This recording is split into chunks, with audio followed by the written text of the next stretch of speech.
What are the unmet needs of these people? Father Bill asked me, gesturing to the dozens of families in the multi-purpose room of St. Andrew's. The parish is dizzyingly diverse.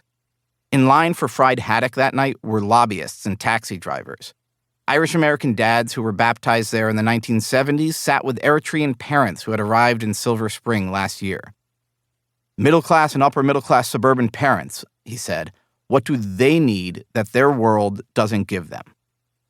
My memory was flooded with the sounds of kids playing pickup basketball, the smell of burgers from the snack shack, the feeling of freedom both the adults and kids felt at St. Bernadette on those spring evenings.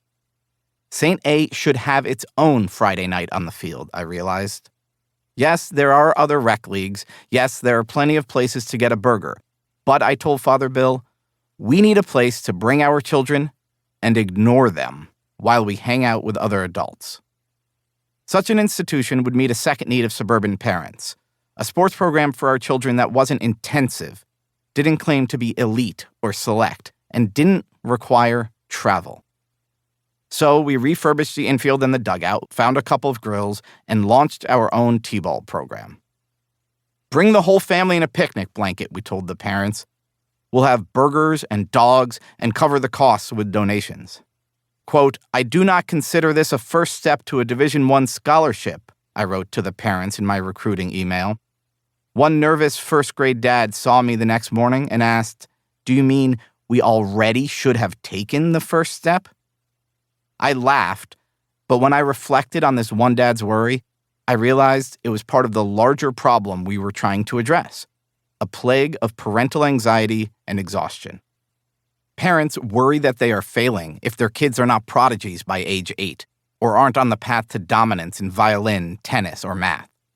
Most parents don't actually submit their child to the regimen of a Tiger Woods or a Serena Williams, but way too many parents feel guilty that they're not doing more. Parents also worry that if they don't hover over their children at all moments, something terrible will happen, or they'll be judged as neglectful parents. Somehow mom and dad have become full-time chauffeurs, Secret Service agents, and playmates, while both parents work full-time jobs.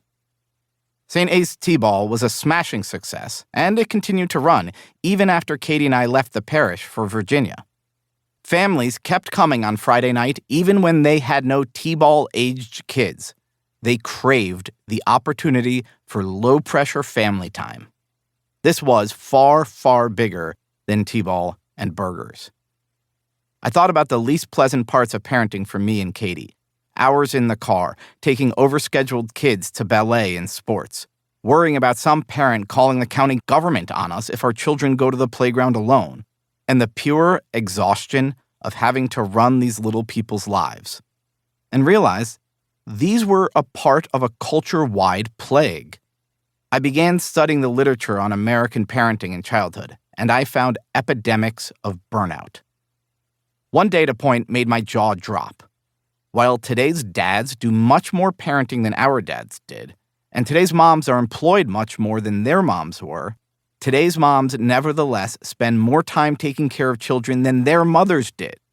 Someone has convinced us that parenting should involve much more effort than any generation before us put in. This is madness. I wrote this book, and am recording it now, in order to shout as loud as I can, the tiger moms and helicopter parents are doing it wrong. And if you are the average parent and are nagged by feelings of inadequacy, then the main thing you're doing wrong is worrying too much. It's not your fault. Modern parenting madness isn't a foible of individual moms and dads. It is a cultural pathology that has massive consequences. America has a family unfriendly culture that makes parenting harder than it should be. It's not one part of our culture that's the problem. The problem lies with our parenting culture, our school culture, our dating and mating culture, work culture, the shape of our communities, and the individualistic and materialistic characters of our culture. A culture that makes raising kids too hard will bring about a society that has fewer children. Sure enough, America is having fewer kids than ever before. The birth rate has been falling steadily since 2008, and there are now fewer children in America than there were a decade ago. The U.S. birth rate hit record lows.